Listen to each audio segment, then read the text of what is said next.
एक ऐसी मखलूक जो कुछ इंसानों के लिए मसीहा जबकि कुछ लोगों के लिए सबसे बड़ा फितना और शर है, जिसे एक मज़हब के मानने वाले अपना निजात दहिंदा और दूसरे मज़हब के पैरोकार अपना सबसे बड़ा दुश्मन मानते हैं।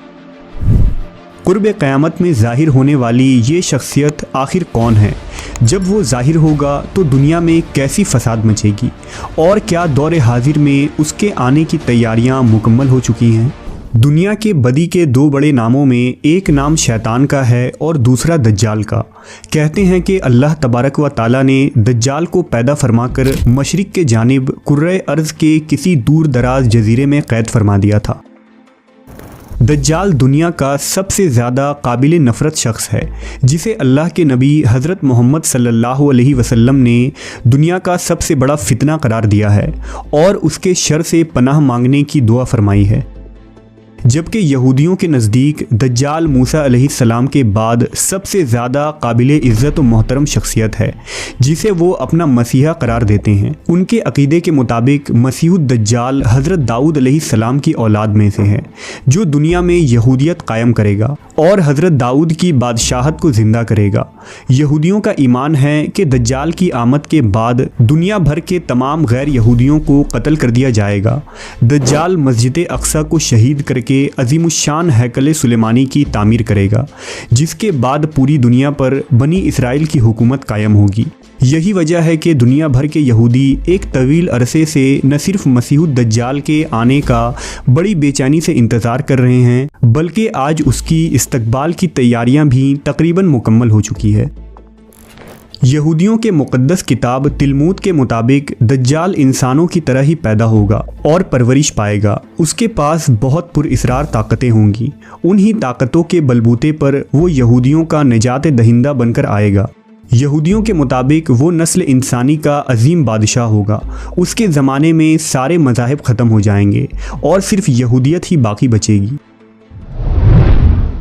अगर दज्जाल की आमद की बात करें तो यहूदियों के मुताबिक दुनिया की उम्र 6000 साल है, जिसे वो जॉर्जियन कैलेंडर कहते हैं। उनके मुताबिक इस कायनात की तख्लीक से लेकर अब तक 2240 साल गुजर चुकी हैं और 6000 साल के आखिरी सालों में मसीहुद दज्जाल की आमद होगी।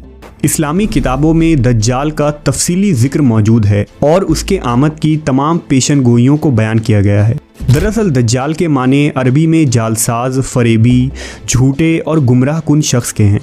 इस बदतरीन शख्स का नाम दज्जाल इसलिए रखा गया कि झूठ, धोखाबाजी और फरेबकारी में ये सबसे अव्वलीन दर्जे का होगा।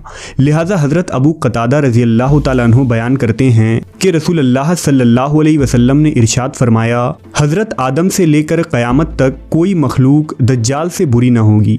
इसी तरह दज्जाल के हुलिये के मुतालिक अगर मुख्तलिफ रिवायतों और अहादीस को जमा किया जाए तो वो कुछ यूँ बनता है। दज्जाल पस्ता कद, भारी भरकम जिस्म और मकरूह चेहरा वाला होगा। उसके बाल घुंघरैले और बेतरतीब होंगे और दाहिनी आँख कानी होगी, जैसे अंगूर का उभरा हुआ दाना हो, और दोनों आँखों के दरमियान यानी माथे पर काफिर लिखा होगा।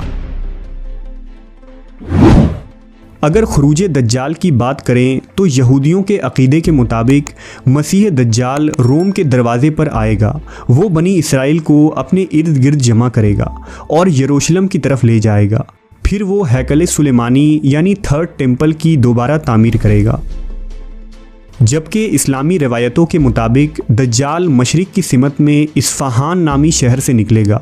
दज्जाल ज़मीन पर 40 दिन रहेगा, जिनमें से एक दिन 1 साल के बराबर, एक दिन 1 माह के बराबर और एक दिन 1 हफ्ते के बराबर होगा, जबकि बाकी अय्याम साल के आम दिनों की तरह होंगे।